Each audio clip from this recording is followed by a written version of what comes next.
Louvado seja o nome do nosso Senhor Jesus Cristo. Antes de iniciarmos, mais uma vez, queria convidar você a ficar de pé um instante, para que nós possamos pedir ainda mais a força do Espírito Santo. Pedimos, até porque a palavra de Deus nos diz, nos garante, que é o Espírito que nos convence. Não tem palavra humana que possa nos convencer de nada. A nossa racionalidade, os nossos limites, as nossas misérias, elas acabam causando muitas vezes até um certo bloqueio, que também é uma ferramenta de defesa. Mas quando o Espírito Santo que age, quando é o Espírito que fala, a palavra de Deus diz que ele nos convence sobre a justiça, sobre o juízo e sobre a verdade. Eu não quero que as palavras que saiam da minha boca hoje sejam frutos de só algo que eu estudei ou algo que eu preparei para vocês nessa tarde. Eu peço que o próprio Espírito Santo, porque nós vamos falar de um assunto muito sério hoje, que o próprio Espírito Santo prepare o seu coração para isso. Por isso vamos pedir juntos: vinde, Espírito Santo, enchei os corações dos vossos fiéis e acendei neles o fogo do vosso amor. Enviai o vosso Espírito, e tudo será criado. Renovareis a face da terra. Oremos.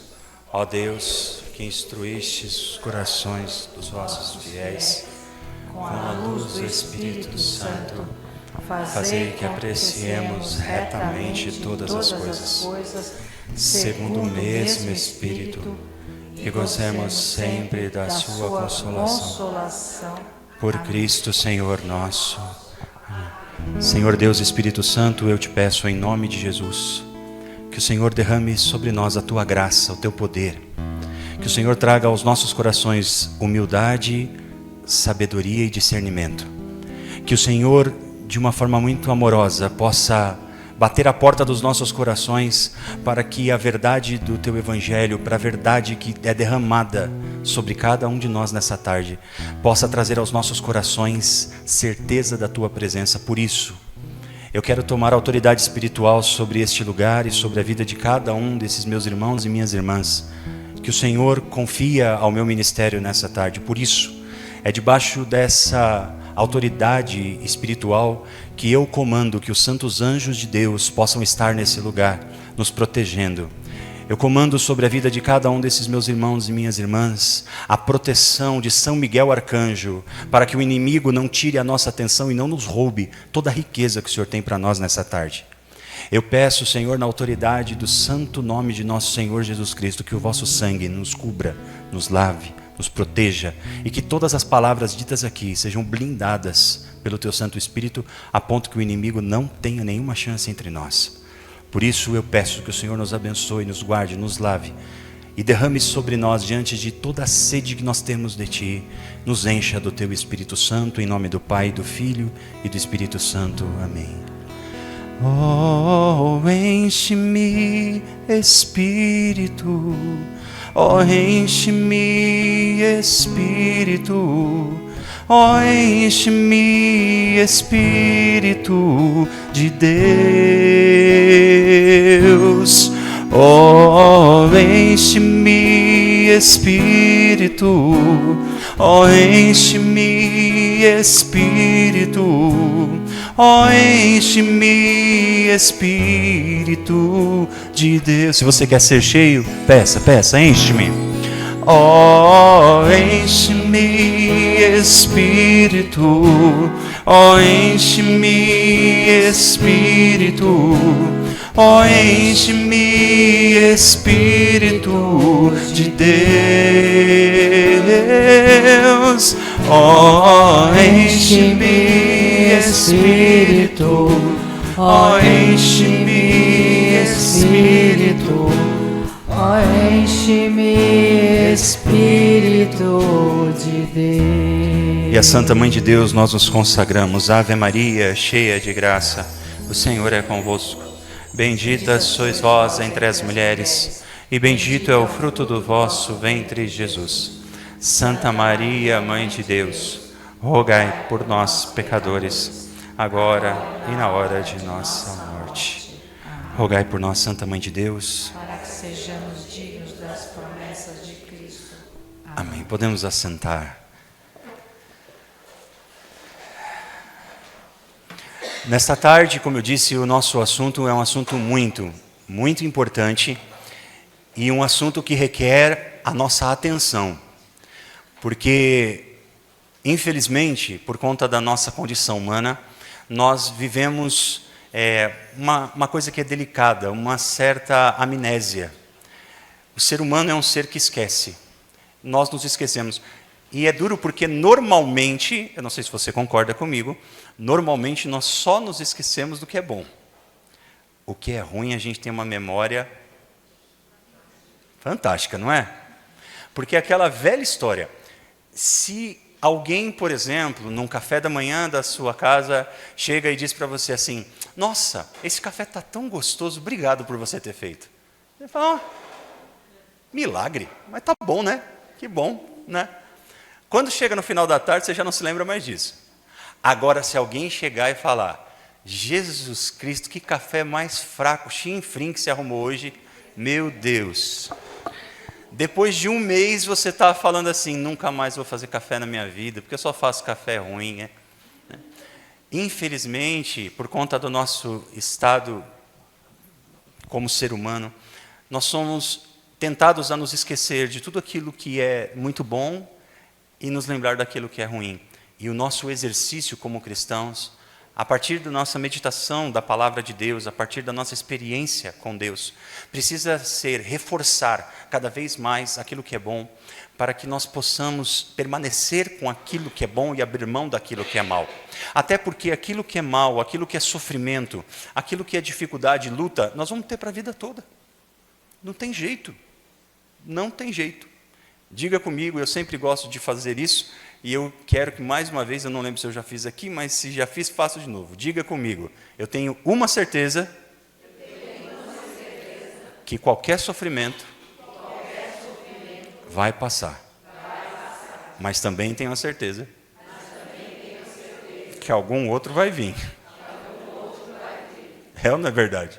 Enquanto nós estivermos debaixo dessa condição humana, nós passaremos por sofrimentos, por dificuldades, por lutas. É por isso que nós vimos aqui toda semana, é por isso que nós vamos à missa, para escutar a palavra de Deus e para que Deus nos lembre a todo momento, eu amo você,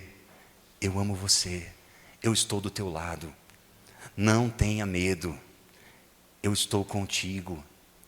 O nosso tema dessa tarde é um tema bem picante, é sobre o combate espiritual. Uma realidade, gente. Uma realidade que a gente vive. Nós vivemos constantemente em batalha espiritual. É por isso que eu gosto de orar antes de pregar, para nos alertar e nos lembrar a respeito disso. Agora, neste momento, está acontecendo uma batalha espiritual que nós não vemos. Nós vamos ler um texto que diz isso. Nós não conseguimos enxergar, os nossos olhos não conseguem ver, mas está acontecendo uma batalha neste momento. Agora, eu queria dar uma ótima notícia para você, para que o seu coração fique muito sereno. Não tenha medo da batalha espiritual, porque ela já foi vencida, Jesus venceu ela na cruz. Nós somos mais que vencedores naquele que nos amou e que deu a vida por nós na cruz. O problema é que, porque nós somos muito ligados ao negativo, a gente de vez em quando fica com medo da batalha espiritual. Eu não sei você, mas eu conheço algumas pessoas, por exemplo, que têm medo do demônio. Ele que tem que ter medo da gente. Deixa eu corrigir. Não é ele que tem que ter, ele tem. Ele tem pavor de nós. Porque nós somos construídos à imagem e semelhança do Altíssimo. Olha para essa pessoa linda que está do seu lado aí, vê, ó. Ela é a cara de Deus Pai. É a cara do Paizinho que está no céu. Se ela não for tão bonita assim, não tem problema, profetiza, fala, você é a cara do Pai do céu. Acredite, a beleza vai além das aparências. O fato, meus irmãos, é que o inimigo quer nos acostumar com o feio, ele quer nos acostumar com aquilo que não tem nenhuma apreciação de beleza e que não condiz com aquilo que o céu criou. Agora, ele não tem nenhuma autoridade, ele não tem nenhum poder. Também não me lembro se eu já disse isso aqui outra vez, mas uma vez eu participei da formação que os exorcistas participam, e uma das coisas que ficaram gravadas no meu coração e que o presidente da Associação Internacional lá do Vaticano disse ao longo do curso, foi isso que ficou gravado do curso todo. Teve muita coisa legal no curso, tem lá os exemplos, os vídeos que eles trazem para dar formação, para explicar como as coisas acontecem, mas o que ficou mais gravado no meu coração foi quando ele disse, eu quero que você repita comigo, o demônio não tem poder. Ele só tem o poder que eu dou a ele. Faz sentido isso para você? Esse é o problema, nós damos para ele mais poder do que ele tem. Porque ele não tem. O Todo-Poderoso é Deus. Ele é Todo-Poderoso.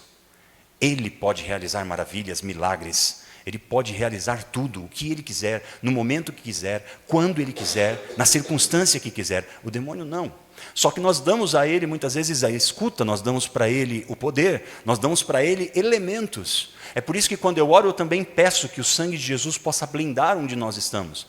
A batalha espiritual está acontecendo, mas deixa eu dizer a você, daquela porta para fora, o demônio não está escutando o que nós estamos dizendo aqui, porque entre nós estamos falando a linguagem do amor, onde 2 ou mais estão reunidos no meu nome, eu estou no meio deles. Jesus está aqui, o demônio não pode estar, porque ele é incompatível com essa luz. Só que a palavra de Deus, em 2 Pedro, no capítulo 5, vai dizer exatamente isso. Ele está lá fora, como um leão que ruge pronto para nos devorar, porque ele quer fazer aquilo que também a palavra diz, que é a sua característica. Ele é um ladrão, ele quer roubar as nossas almas. Ele veio para roubar, destruir e matar. São características próprias dele. Só que nós não podemos ter medo disso, porque ele não pode ter acesso. Diga comigo, em nome de Jesus, eu bloqueio todo o acesso do demônio na minha vida e da minha família. A palavra tem poder, ela tem autoridade. Tome posse disso, em nome de Jesus. Vamos ao nosso texto. Não tem como falar de batalha espiritual e não falar desse texto, que é fantástico, que é maravilhoso. A carta de Paulo aos Efésios, no capítulo 6, por favor.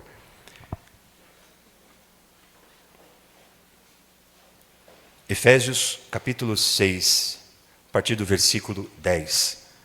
Esse texto ele é tão profundo e tão importante que ele, na verdade, nem deve ser lido, ele deve ser rezado. Ele é uma perfeita oração sobre a batalha espiritual. Efésios 6, a partir do versículo 10. O texto diz: finalmente, irmãos, fortalecei-vos no Senhor pelo seu soberano poder. Revesti-vos da armadura de Deus, para que possais resistir às ciladas do demônio. Pois não é contra homens de carne e sangue que temos que lutar, mas contra os principados e potestades, contra os príncipes deste mundo tenebroso, contra as forças espirituais do mal espalhadas nos ares. Tomai, portanto, a armadura de Deus, para que possais resistir nos dias maus, e manter-vos inabaláveis no cumprimento do vosso dever. Ficai alerta, a cintura cingidos com a verdade, o corpo revestido da couraça da justiça, e os pés calçados de prontidão para anunciar o evangelho da paz. Sobretudo, abraçai o escudo da fé, com que possais apagar todos os dardos inflamados do maligno. Tomai, enfim, o capacete da salvação, que é a espada do Espírito, isto é, a palavra de Deus. E intensificai vossas invocações e súplicas. Orai em toda circunstância pelo Espírito, no qual perseverai em intensa vigília de súplica por todos os cristãos. E orai também por mim, para que me seja dado anunciar corajosamente o mistério do Evangelho, do qual eu sou o embaixador prisioneiro, e que eu saiba apregoá-lo publicamente e com desassombro, como é o meu dever. E para que também vós estejais a par da minha situação e do que faço aqui, Tíquico, o meu irmão, muito amado e fiel, ministro do Senhor, vos informará de tudo. Eu vou envio precisamente para isto, para que sejais informados do que se passa conosco e para que ele conforte os vossos corações. Paz aos irmãos, amor e fé da parte de Deus Pai e do Senhor Jesus Cristo. A graça esteja com todos os que amam o Senhor Jesus Cristo com amor inalterável e eterno. Palavra do Senhor. Graças a Deus. Normalmente essa palavra ela vai somente até o versículo 19. Eu quis ler esses últimos versículos para dizer a cada um de vocês como Paulo envia esse seu discípulo Tíquico à igreja de Éfeso. Eu fui enviado nessa tarde para dizer e consolar a cada um de vocês, porque o Espírito Santo quer lhes dizer: a sua batalha espiritual será vencida.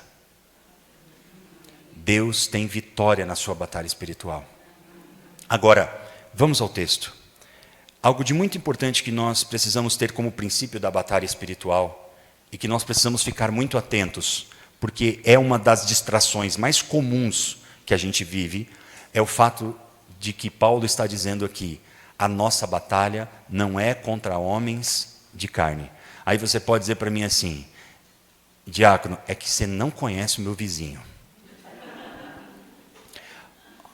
Ou aqueles que são um pouco mais intrigados podem dizer: é que você não conhece a minha sogra. Não, eu não conheço, é verdade.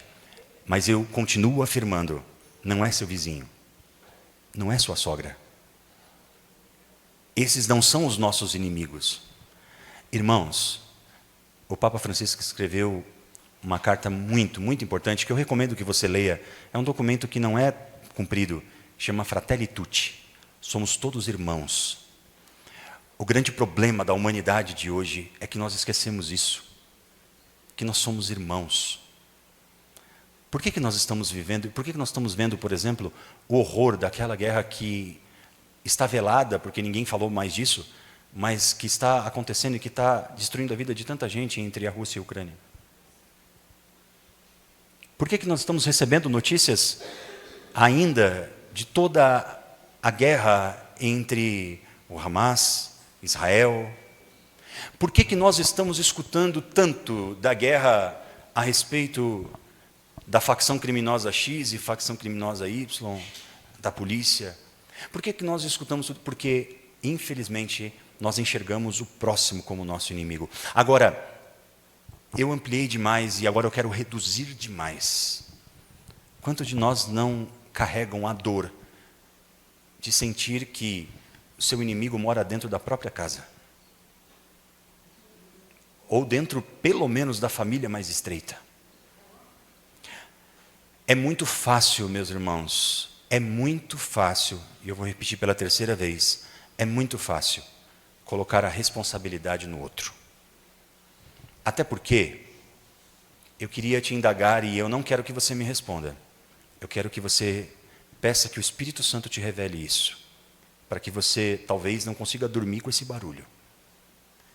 Aquela pessoa que você tem por inimigo, se ela morresse hoje, seus problemas acabariam? Será? Precisa responder. Está vendo? A nossa luta não é contra a pessoa. A nossa luta é porque existem pessoas que, descobertas espiritualmente, que longe da graça de Deus, acabam sendo tocadas, incentivadas, provocadas pelo mal para atingir você.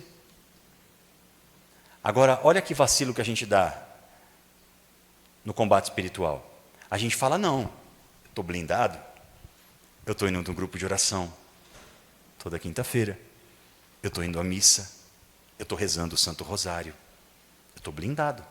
É verdade, você tem razão. Só que o inimigo é muito esperto. Se ele não consegue te atingir, ele vai atingir alguém que está perto de você. Ele vai atingir alguém que está descoberto. Ele vai atingir alguém que sabe que, por mais cobertura que você tenha, e ele não consegue mais tirar a sua paz, ele vai fazer com que alguém faça isso. E esse alguém, de vez em quando, mora debaixo do mesmo teto. Às vezes dorme até na mesma cama. E aí nós cometemos o equívoco, o erro, a bobagem de achar que é aquela pessoa. A gente acha que é aquela pessoa que quer o nosso mal. A gente acha que o que nós temos que superar é aquela pessoa. Não é, a batalha é espiritual, meus irmãos.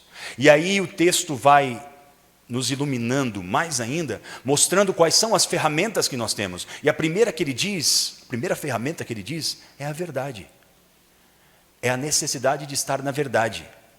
Agora, essa necessidade de estar na verdade, meus irmãos e minhas irmãs, não é em instância alguma uma capacidade argumentativa. Porque a verdade, ela não é um argumento, ela não é uma filosofia, ela não é uma ideologia. Essas verdades que estão por trás de cada uma dessas coisas, elas são extremamente relativas, cada um assume a sua.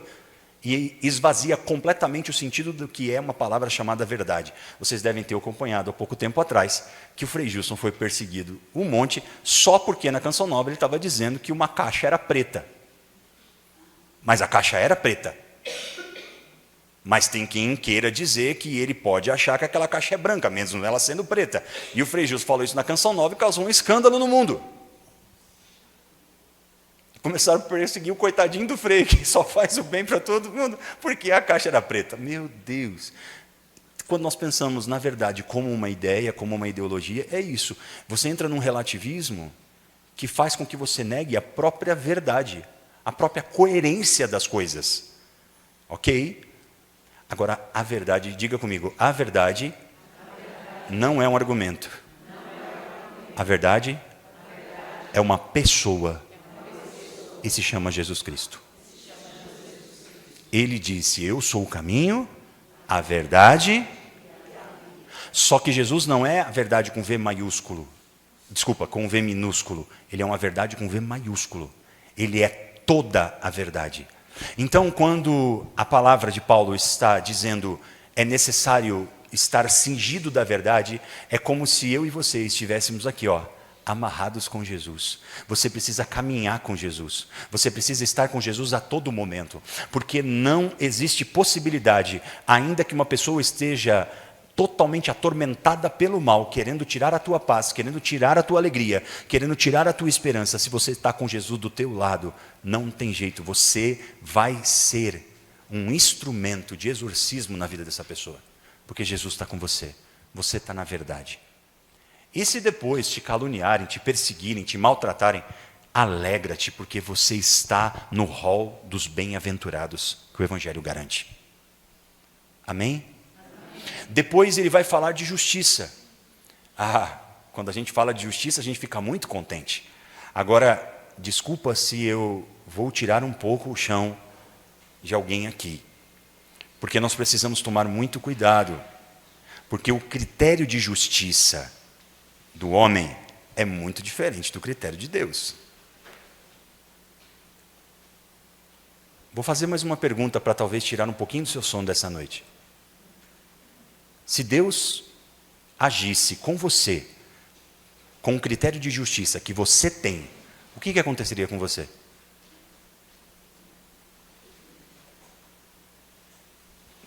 Vou repetir a pergunta. Se Deus fosse justo com você, com o critério de justiça que você tem, o que aconteceria com você? Alguém teve coragem de dizer? Se Deus me julgasse com o critério de justiça que eu tenho, eu mereceria ser eliminado. Porque o quanto eu sou infiel a Deus, o quanto eu firo o coração de Deus. E se alguém fizesse comigo o que muitas vezes eu faço a Deus, meu critério de justiça seria de Big Brother, né? Elimina, né? Põe para fora. Mas a justiça de Deus não é como a nossa. É por isso que quando nós colocamos uma coisa na justiça de Deus, nós não podemos chegar para Deus e falar, Deus, faz a sua justiça, mata essa pessoa, por favor, para mim. Deus, o senhor pode fazer uma justicinha aqui para mim, só dar um infartozinho nele, só para dar um susto. Esse é ou não é o nosso senso de justiça? Tem coragem de dizer sim ou não? O que acontece é que quando eu coloco o critério de justiça nas mãos de Deus, o critério de justiça que está nas mãos de Deus tem por base o que o Evangelho diz. Deus não quer a morte do pecador. Deus quer que ele se converta. Deus quer que a sua vida se transforme. Há alguns anos atrás, fazendo a pastoral carcerária, um dia, nós nos deparamos com um homem que estava encarcerado, matador de aluguel, preso, pagando o seu crime, nada mais do que justo. Mas enquanto nós anunciávamos o Evangelho, ele não aceitava. E não é porque ele não queria, é porque ele não podia. E ele disse para nós que gostaria, mas não podia. E toda vez que a gente tentava argumentar, ele falava: eu não tenho jeito, eu não tenho salvação. Não tem como eu ser salvo. E foi durante muito tempo, nós íamos toda semana na cadeia. Naquela época ainda os presos ficavam em delegacia. E a gente ia na delegacia que tem aqui perto da Paulista, ali na Tutóia. Nós íamos naquela delegacia e nós íamos fazer a evangelização. E esse homem não participava e a gente tentava. E um dia, de tanto tentar, um dia no final ele nos chamou e disse: olha, não me levem a mal, não tenho nada contra vocês. Não tenho nada contra a Igreja Católica, mas eu não tenho jeito. Eu não tenho salvação. E ele tomou coragem, tirou seu calçado e nos mostrou. E na sola do pé dele tinha uma tatuagem do rosto do demônio, no pé dele todinho assim.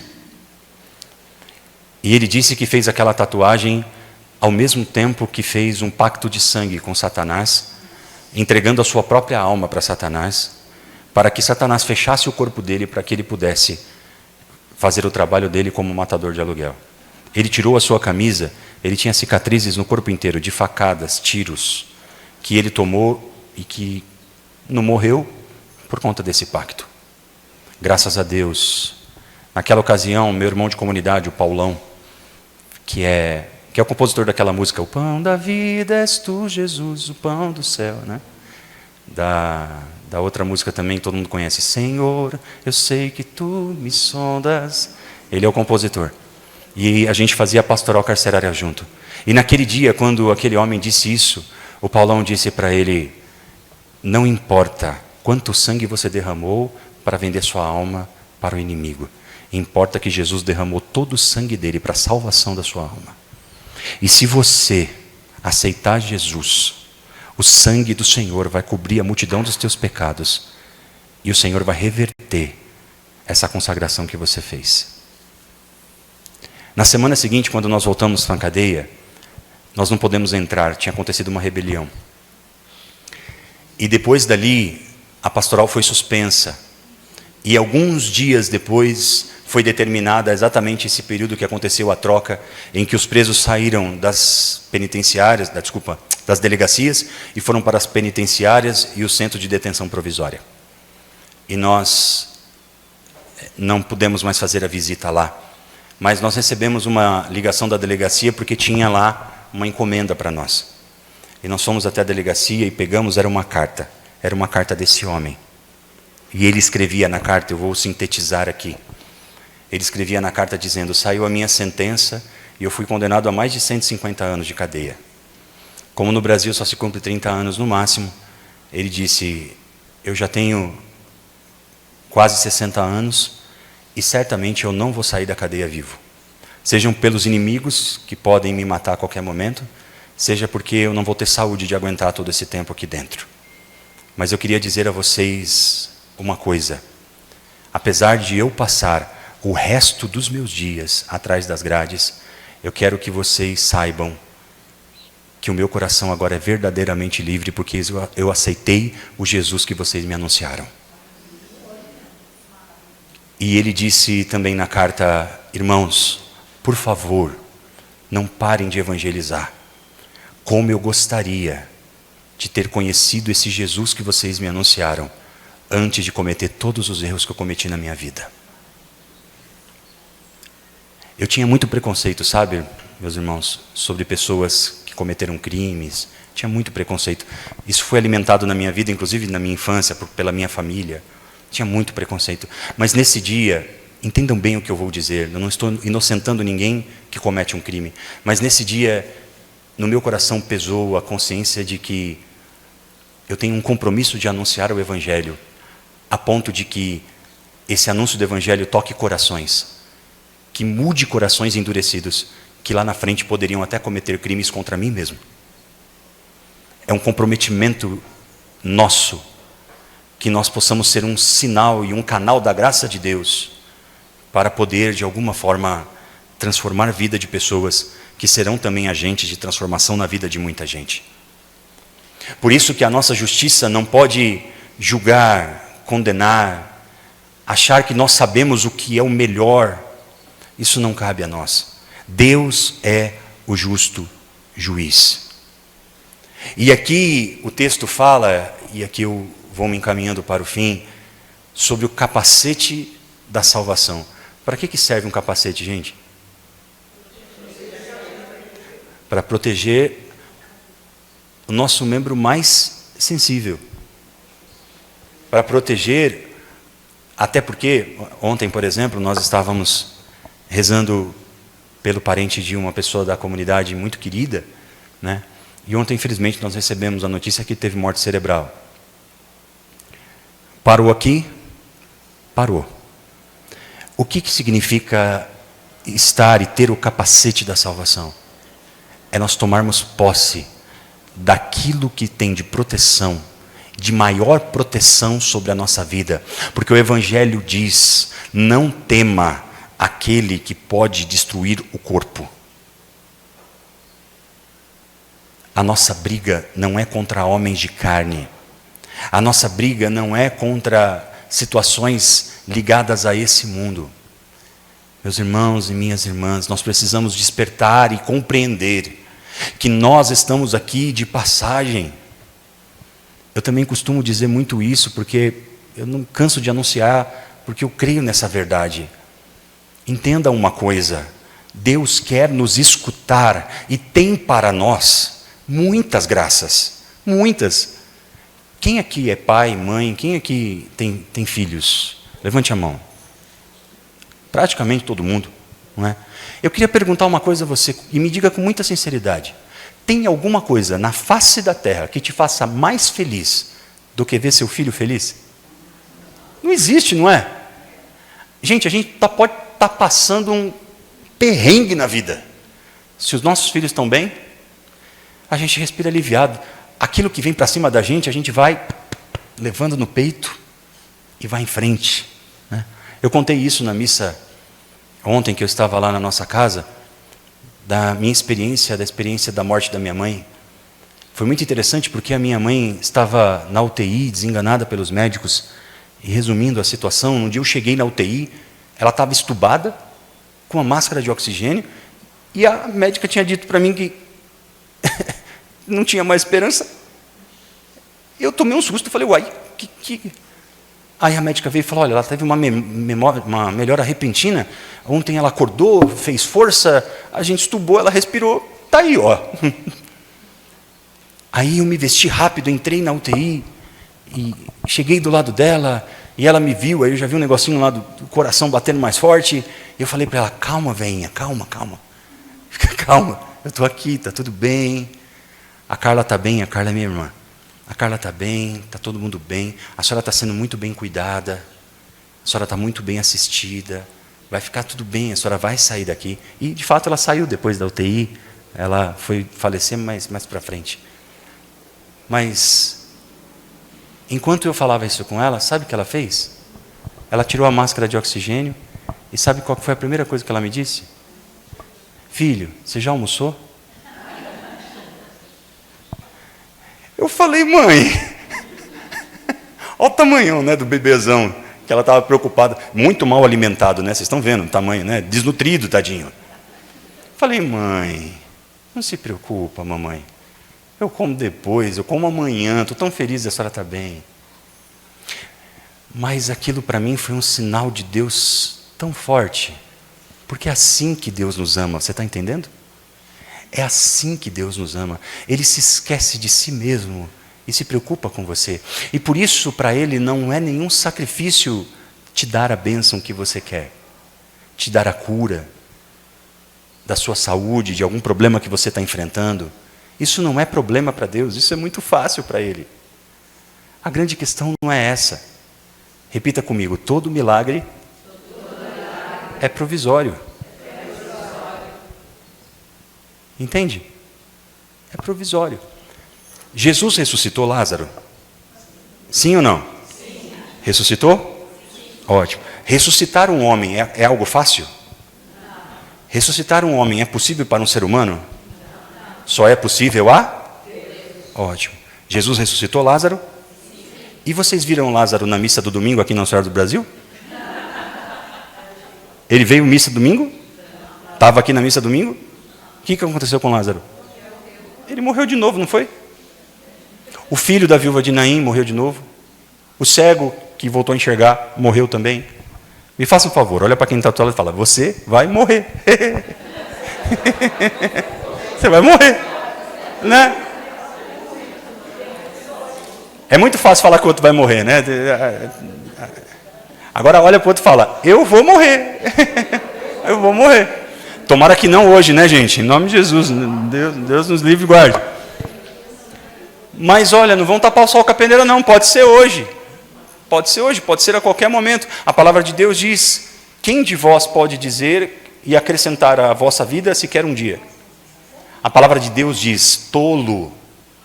Hoje mesmo a sua vida pode ser pedida e você nem sabe disso. Gente, só nessa região aqui, que no meu caso é maior do que todos vocês, que eu tenho uma cabeça enorme, só nessa região aqui tem milhares de vasos, que se um deles agora cruzar os braços e dizer: não vou funcionar mais, você cai duro aqui.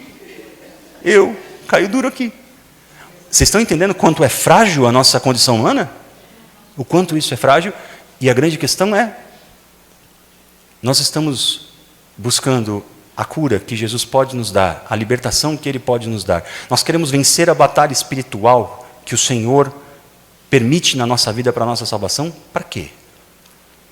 Porque quando a sogra de Pedro foi curada, ela se colocou a serviço. Quando o paralítico voltou a andar, ele caminhava atrás de Jesus. Se você for curado, o que você vai fazer com a sua cura? Você vai deixar de vir para o grupo de oração, você vai deixar de ir para a missa, você vai deixar de rezar o Santo Terço. Se a pessoa que está na sua casa, enferma, por quem você está rezando aqui, ela ficar boa, você vai pegá-la pela mão, nem que seja acorrentada, e trazer para a igreja e dizer: ó, foi esse Deus que te curou? Ou a gente só vai comemorar fazendo um churrasco e esquecendo daquilo que Deus fez por nós? Não estou acusando ninguém de nada, eu estou tentando provocar essa reflexão em cada um de nós, para que nós possamos entender uma coisa: a nossa vida é feita de princípios que são eternos.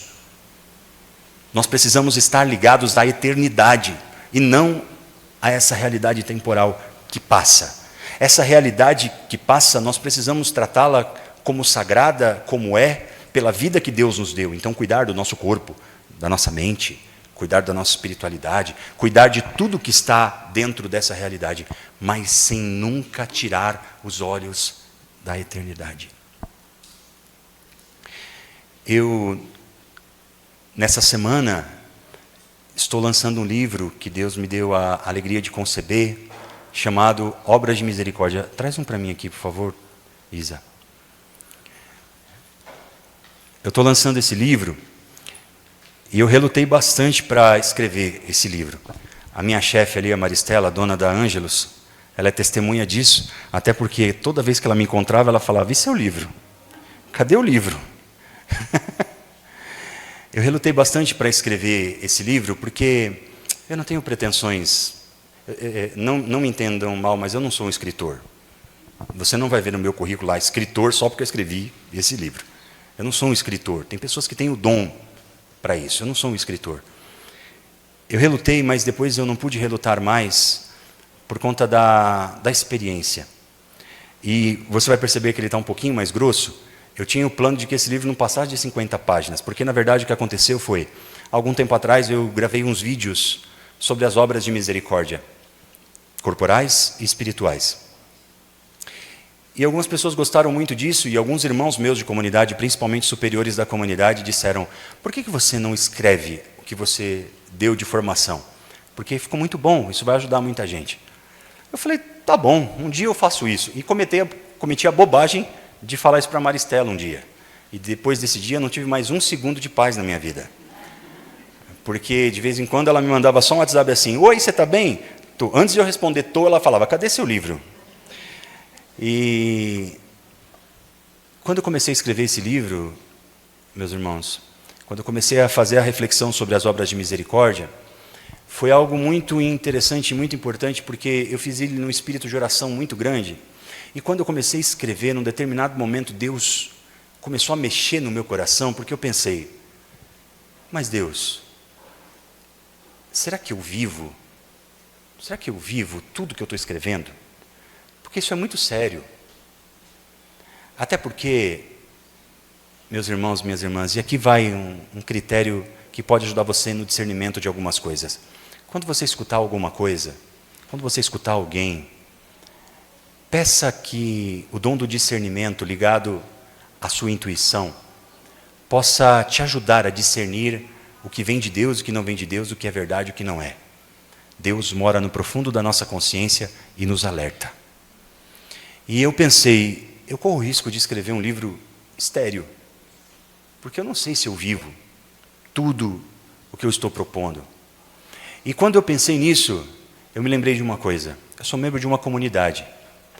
A minha comunidade se chama Aliança de Misericórdia. É uma comunidade que cuida dos pobres. Nós temos trabalho que tira pessoas da rua, nós temos várias creches, nós temos vários contraturnos escolares para cuidar das crianças, nós temos casas de recuperação, nós temos muitos trabalhos sociais certificados e reconhecidos pelo governo, pela igreja e por tudo. E isso não é nenhum mérito. Nós fazemos isso porque Deus nos amou primeiro. E se Ele derramou a misericórdia dEle na nossa vida, nós também temos que misericordiar. Então, nós somos só servos inúteis que fazem aquilo que Deus nos manda fazer. Mas, por pertencer a esse carisma, e quando a gente pertence a um carisma, nós somos incorporados a esse carisma. E aí Deus disse para mim claramente: pode ser que você não viva todas as obras de misericórdia que você está escrevendo, mas a sua comunidade vive. E eu falei: será? Deixa eu consultar aqui. E comecei a pegar as obras de misericórdia e comecei a me lembrar de vários testemunhos da comunidade. E, gente, é incrível. Diante de Deus eu digo a vocês, em menos de 15 minutos, o Espírito Santo me lembrou de 14 testemunhos que tinham na minha comunidade que coincidiam com as 14 obras de misericórdia. Eu falei: meu Deus, só pode ser Deus isso. Eu não teria capacidade de pensar isso. Aí eu achei que eu estava enganado. A gente sempre desconfia de Deus, né? É uma bobagem enorme. Eu achei que estava enganado. Entrei em contato com todos os meus irmãos. Viu, aquele testemunho que aconteceu, foi dessa forma mesmo? Foi, na verdade, não só isso. Tem isso. E comecei a pegar o testemunho de todos os meus irmãos. Alguns dos testemunhos que tem aqui, também são testemunhos que eu experimentei. Esse da cadeia, eu conto aqui. Ele está aqui muito mais ampliado, e você vai ter acesso a isso se Deus quiser, e você vai ver quanto que é emocionante. E aí, eu comecei a escrever os testemunhos, foi por isso que o livro acabou ficando um pouco mais grosso. E a grande alegria que brotou no meu coração disso, foi que qualquer resquício de dúvida que tinha no meu coração sobre esse livro, acabou no momento em que eu terminei o livro, mandei para a editora, e enviei esse livro ainda em Word, para a designer gráfica que fez essa capa, que está muito bonita, e você vai ver. Ela é uma menina evangélica, protestante. Ela trabalha comigo no departamento de comunicação da Aliança. E ela falou para mim: você pode me mandar o texto? Porque eu quero ler o texto e traduzir a arte daquilo que eu li. Falei: claro. Entreguei para ela. E quando eu entreguei para ela, ela estava na casa dela lendo, e o marido, que é ateu, que não acredita em Deus, perguntou para ela: o que você está fazendo? Ela falou: estou lendo o livro aqui que meu chefe escreveu. Aí ele: sobre o que é? Aí ela falou: sobre as obras de misericórdia. Ele falou: o que é isso? Ela falou: eu não sei explicar muito bem também. Ela é evangélica, né? A obra de misericórdia não tem lá na igreja evangélica, né? A carta de São Tiago, que fala, né, também das obras de misericórdia, Existe na Bíblia deles, mas normalmente é uma página que eles pulam. Porque eles têm aquela questão dentro da realidade evangélica que só a fé é suficiente. Não fala das obras. Mas ela é uma menina muito aberta. E ele, do nada, esse ateu chegou e falou assim, eu posso ler? Ela falou, não sei, mas... Aí ela me ligou. Ela falou, Júlio, o Fer queria ler o livro, será que pode? Eu falei, pode, deixa ele ler, né? Gente, o livro tem 250 páginas. Ele leu em 2 semanas o livro. E escreveu um texto. Para mim, eu vou sintetizar a coisa mais importante. Ele falou uma coisa engraçada, né? Ele falou, no primeiro e segundo capítulo eu não estava entendendo muito bem. Porque no primeiro e segundo capítulo eu falo da parte dogmática, doutrinária da nossa igreja. Eu falo das indulgências que a gente alcança quando a gente vive essas obras de misericórdia. Então, de fato, é confuso para quem não é de dentro da igreja. Mas ele falou assim, estava interessante, então eu li, não pulei. Mas quando você começa a falar das obras de misericórdia e que você começa a contar aqueles negócios que aconteceu com todo mundo, eu estou curioso. Eu quero conhecer essas pessoas porque eu não consigo acreditar em tudo aquilo que está escrito aqui. E eu falei para ela, traz ele que nós vamos apresentar cada uma das pessoas e cada um dos testemunhos, e eu, como diácono, terei a alegria de um dia derramar a água sobre a cabeça dele na pia batismal, que ele não vai ser mais ateu, ele vai crer no Cristo daquilo que ele leu nesse livro. Ainda não, mas vai ser. Estou tomando posse, irmã. Estou tomando posse. Por fim, entenda uma coisa, eu não ganho R$1, tá bom? Por esse livro aqui. Eu sou missionário, vivo da providência. A gente vive de doações que pessoas generosas nos dão para que a gente possa conseguir tocar nossa vida. Esse livro aqui, Maristela está aqui, não me deixa mentir, ela é a dona da editora. Até os meus direitos autorais desse livro estão revertidos para a conta da Aliança de Misericórdia. Não ganho nada com isso. Por isso posso fazer essa propaganda e pedir a você que você adquira pelo menos 10, quer dizer, estou brincando. Mas se quiser, por favor, dê de presente de Natal para as pessoas da sua família, seria uma bênção na vida delas, não tenho dúvida disso. Mas eu queria pedir a você que você minimamente adquira, porque, por exemplo, aqui tem um testemunho sobre perdão, esse eu não vou contar. Não vou.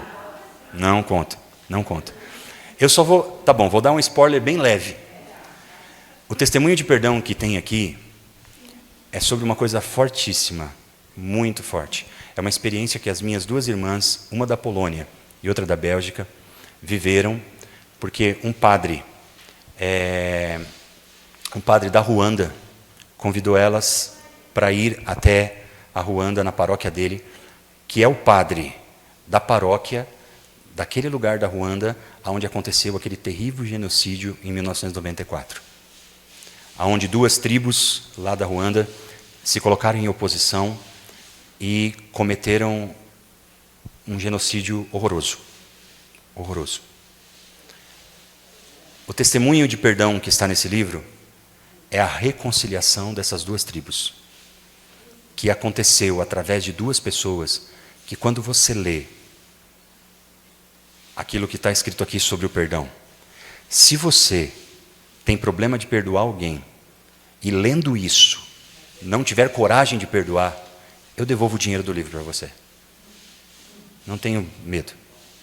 Porque não é uma experiência humana, ela é sobrenatural. Sobrenatural. Então, no final do grupo, eu estarei fazendo ali a dedicatória, quem quiser tirar uma foto, abençoando você, as pessoas a quem você quiser dar esse livro. Queria pedir a você esse gesto de caridade, não para mim, para a comunidade.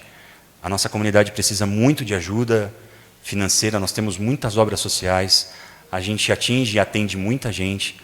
E as obras de misericórdia, e assim termino, elas têm muito a ver com o que nós estamos falando sobre a batalha espiritual. Por quê? Preste atenção no que eu vou dizer agora, e se você esquecer tudo que eu disse até aqui, e ficar só com o que eu vou dizer agora, já é o suficiente. Entenda bem o que eu vou dizer. Quando eu e você, num determinado momento, encerrarmos a nossa missão aqui na Terra e nos colocarmos diante de Deus, quando isso acontecer, Deus não vai folhear o livro livro da vida para contar quantos terços você rezou. Deus não vai computar quantas missas você assistiu. Deus não vai computar quantas páginas da Bíblia que você leu. Quando eu falo isso, eu não estou menosprezando nem a vida de oração e nem a vida sacramental. Pelo contrário, a vida de oração e a vida sacramental, ela é essencial na nossa vida, porque elas são princípios de salvação. Quando você reza, vai à missa, quando você reza o terço, você está aumentando na sua vida a graça de Deus e a sua santificação. Porém, quando você tem mais graça de Deus e quanto mais santificado você está, você vive aquilo que está em Mateus no capítulo 25. Que é o quê? O critério do julgamento final.